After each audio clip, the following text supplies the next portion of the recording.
آج ہم ایک بہت عام لیکن اکثر پریشان کن کیفیت پر بات کر رہے ہیں جسے لوگ دماغی دھند یا برین فاگ کہتے ہیں۔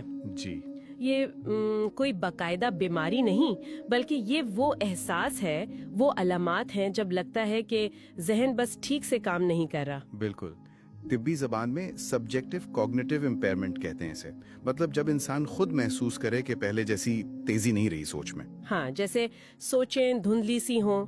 تو آج ہم ذرا گہرائی میں جا کر دیکھیں گے کہ یہ اصل میں محسوس کیسا ہوتا ہے، سائنس کیا کہتی ہے، اس کے پیچھے کیا ہو سکتا ہے، اور پھر اس سے نمٹنے کے لیے کیا کیا کیا جا سکتا ہے۔ ٹھیک ہے۔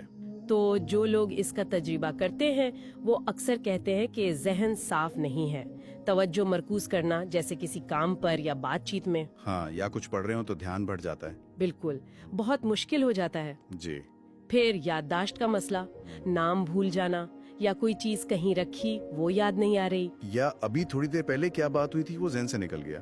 ہاں، اور وہ سوچنے کا عمل وہ سست لگتا ہے، جسے اٹکا اٹکا سا، جی، جیسے پروسیسنگ سلو ہو گئی ہو۔ اور بات کرتے ہوئے وہ صحیح لفظ نہ ملنا، وہ بڑا عجیب لمحہ ہوتا ہے۔ ہاں، ورڈ فائنڈنگ ڈیفیکلٹی زبان پر ہوتا ہے مگر نکلتا نہیں، اور ساتھ میں وہ ذہنی تھکاوٹ جو آرام سے بھی نہیں جاتی۔ جی، جو نیند پوری کرنے کے بعد بھی محسوس ہوتی ہے۔ یہ سب ملا کر زندگی کو کافی مشکل بنا دیتا ہے۔ واقعی؟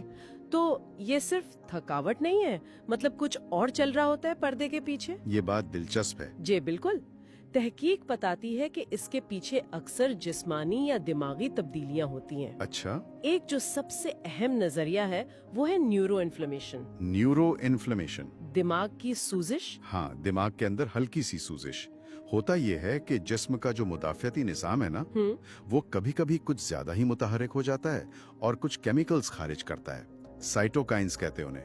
سائٹوکائنز، اچھا۔ جی، یہ سمجھیں کہ جسم کے الارم سگنل ہیں، لیکن جب یہ زیادہ ہو جائیں تو دماغ میں پہنچ کر وہاں خلیوں کے کام کرنے کا انداز اور ان کا آپس میں کنیکشن بنانے کی صلاحیت، یعنی نیورو پلاسٹیسٹی۔ بالکل، نیورو پلاسٹیسٹی اس پر اثر ڈالتے ہیں۔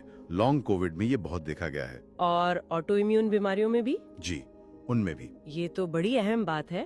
کیا یہ صرف ان بڑی بیماریوں میں ہی ہوتا ہے یا کبھی عام وائرل انفیکشن کے بعد بھی ممکن ہے؟ اچھا سوال ہے۔ ذرائع بتاتے ہیں کہ اگرچہ ان بڑی حالتوں میں یہ زیادہ نمایاں ہے، لیکن کبھی کبھی شدید قسم کے عام وائرل انفیکشنز کے بعد بھی جسم میں ہلکی سوزش رہ سکتی ہے جو عارضی طور پر دماغ پر اثر کرے۔ اچھا۔ پھر ایک اور پہلو ہے دماغ کو خون کی فراہمی میں کمی۔ کچھ حالات میں جیسے کرونک فیٹیگ سنڈروم ہے، جسے MECFS بھی کہتے ہیں۔ ہاں، سنا ہے اس کے بارے میں، شدید تھکاوٹ والی بیماری۔ جی، بہت شدید۔ اس میں دماغ کی جو چھوٹی خون کی نالیاں ہیں ان میں خون کی روانی کم ہو سکتی ہے۔ تو مطلب دماغ کے حصوں کو پوری آکسیجن یا توانائی نہیں ملتی؟ بالکل، جیسے کم وولٹیج پر بلب جل رہا ہو تو سوچنے سمجھنے کی رفتار سست پڑ جاتی ہے۔ پھر ہارمونز کا بھی کردار ہے۔ جسم میں ہارمونز کا اتار چڑھاؤ، جیسے حمل میں، مینوپاز میں یا تھائرائیڈ کے مسائل۔ ہاں، یہ تو براہ راست دماغ پر اثر کرتے ہیں۔ جی، اور MECFS میں ایک اور چیز دیکھی گئی ہے کہ دماغ میں لیکٹیٹ بڑھ جاتا ہے۔ لیکٹیٹ؟ ہاں، یہ اشارہ کرتا ہے کہ خلیوں کی سطح پر جو توانائی بنانے کا عمل ہے نا، اس میں کچھ گڑبڑ ہے، جیسے سیل کی بیٹری ٹھیک سے چارج نہیں ہو رہی۔ اچھا، تو یہ میٹابولک مسئلہ ہوا؟ جی، میٹابولک۔ اور آخر میں شدید ذہنی دباؤ، سٹریس۔ جی، مستقل پریشانی، ڈپریشن یا PTSD جیسی حالتیں، ان میں دماغ کے زیادہ تر وسائل وہ اسی فکر سے نمٹنے میں لگ جاتے ہیں۔ تو باقی کاموں کے لیے جیسے توجہ یا یادداشت کم جگہ بچتی ہے؟ بالکل، دماغی توانائی بڑھ جاتی ہے۔ یہ تو کافی ساری ممکنہ وجوہات ہیں۔